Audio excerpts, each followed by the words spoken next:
today in this video, we're going to understand about precision recall curve.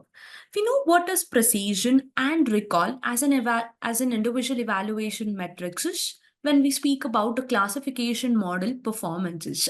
But what happens in precision recall curve, or in short, what we call it as PR curve, is you're going to evaluate the model performance by evaluating or testing it as a different thresholds. That is, you're going to have a graphical representation where you're going to plot your recall versus your precision by evaluating the model performance at different thresholds. At different thresholds. We all know that it is the default threshold what is set as 0.05. If the sigmoidal conversion value, if it is coming out to be greater than or equal to 0.05, it will be put into or classified into positive or true classes. If it is less than the threshold value, it will be put into negative or the false classes. But what if you want to evaluate the model at different thresholds like 0.3, 0.4, 0.7, plus you want to evaluate how model is behaving with different thresholds, is what you can understand as an insight of PR curve. So obviously for us to draw a PR curve, we need P and R, that is precision and recall, where precision is going to tell us what is the true positive rate by considering the model of predictions.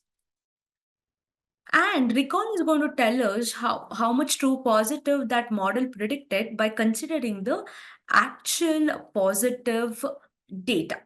That is, recall is going to give us a perception of how many true positives are there by considering the actual true positives that we have in our data.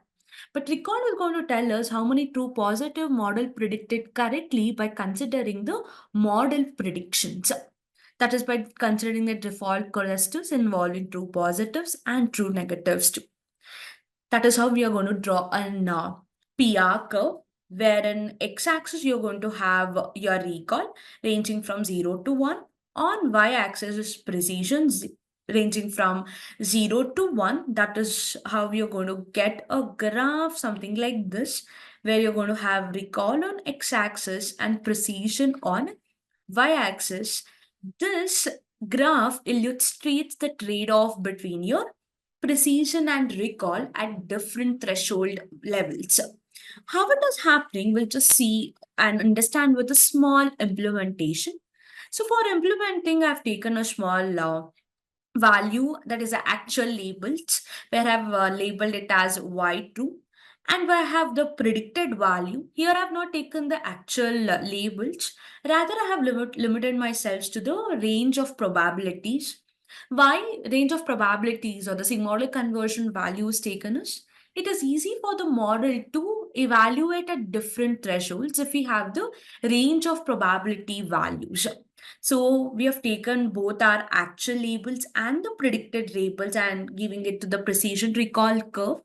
What will precision recall curve will do is it's going to plot your precision and recall by evaluating at different thresholds. So whatever the values that we have got, we are giving it to the precision recall display. That is what will give us this curve for us. That is what is going to give us this curve, where on x-axis you have your recall and on your y-axis you have your precision. You can see both your precision as well as recall is higher, is 1 till you reach the threshold of 0.8. That is for an ideal classifier, or for you to call your model as a best model, your precision as well as recall should ideally be 1. Then you can consider your model is at its best in its performance.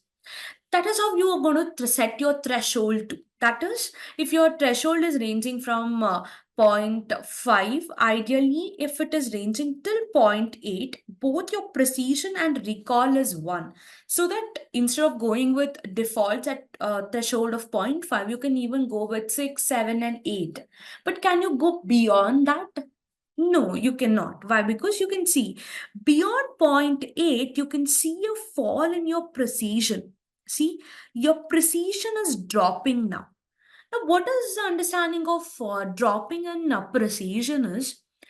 Precision is will be able to tell us how many true positives are there with the actual with the model prediction by considering the cluster of true positives and false positives.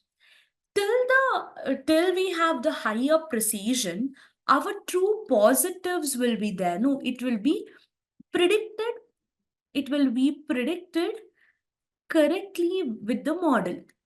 The moment your precision drops, model will keep on misclassifying the records. That is, your false positive rates will keep on increasing. That is what we need to make sure. We don't want true positives, not true negatives in our data. We always want true positives or true negatives higher in our data set. So for us to make the sure, our precision and recall should always be higher. That is an illustration that we can understand with the precision recall curve. Precision and recall plotted together, evaluated at the different threshold, will give us the understanding of model performance. Addition to this, you can even consider the area under your PR curve. That is, you're going to get the graph, you got a graph, something like this, right? You're going to consider the area under this PR curve. If the area under AUC, area under this PR curve, if it is higher, you can see the model performance is best. If this area is lower, you can see you have got a weak model. Typically, how do you evaluate it? The evaluation is done with the range of 0 to 1. So if your AUC value is nearer to 1, you can say your model performance is best. If it is nearer to 0, you can understand your model performance is weak.